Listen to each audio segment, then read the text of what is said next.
ప్రభు నామంలో మీ అందరికి వందనాలండి. పరిశుద్ధ బైబిల్ గ్రంథంలో 2 ప్రధానమైనటువంటి ఆజ్ఞలు ఇవ్వబడ్డాయండి. దేవుని ప్రేమించుట, నిన్ను వలె నీ పొరుగువాన్ని ప్రేమించుట. మనం దేవుని ఏ విధంగా ప్రేమించాలంటే, మన పూర్ణ హృదయంతోనూ, పూర్ణ మనసుతోనూ, పూర్ణ శక్తితోనూ దేవునిని ప్రేమించవలసిన వారై ఉన్నాము. అలాగనే నిన్ను వలె నీ పొరుగువాన్ని ప్రేమించమని ఉన్నారండి. మరి కేవలం ఐ లవ్ యూ బ్రో అని సింపుల్గా చెప్పడం కాదు, కానీ మరి క్రియారూపంలో వారికి ఉన్నటువంటి అవసరతలో కానీ, ఆయా ఆపదలో కానీ మనం క్రియారూపంలో మరి చేసినప్పుడు వారిని నిజంగా మరి ప్రేమించిన వారమే ఉంటున్నాము.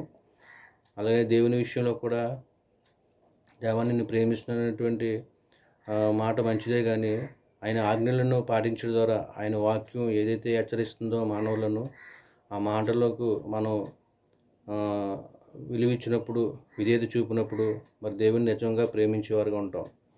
ఇక్కడ లోక సువార్త 10:25 కొన్ని మాటలు రాయబడి ఉన్నాయండి. ఒక మనుష్యుడు యెరూషలేము నుండి యెరికో అనేటువంటి ప్రాంతంకి ప్రయాణం వెళ్తుండగా దొంగలు ఆయన్ని ముట్టడి చేసి ఆయన్ని కొట్టి ఆయన జరిగినటువంటి వస్త్రాలు, విలువైనటువంటి వస్తువులను తీసుకొని కొన ప్రాణంతో వదిలేసి వెళ్ళిపోవడం జరుగుతుందండి.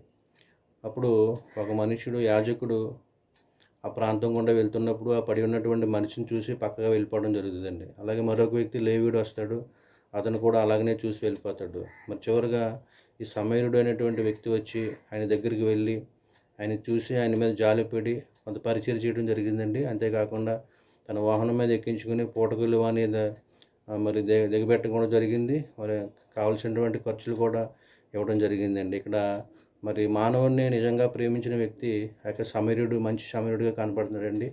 అలాగే మానవుల పట్ల మనం కూడా అటువంటి ప్రేమను కనపరచాలని దేవుడు సెలవిస్తున్నాడు. దేవుడి వాక్యం దీవించును గాక. ఆమేన్.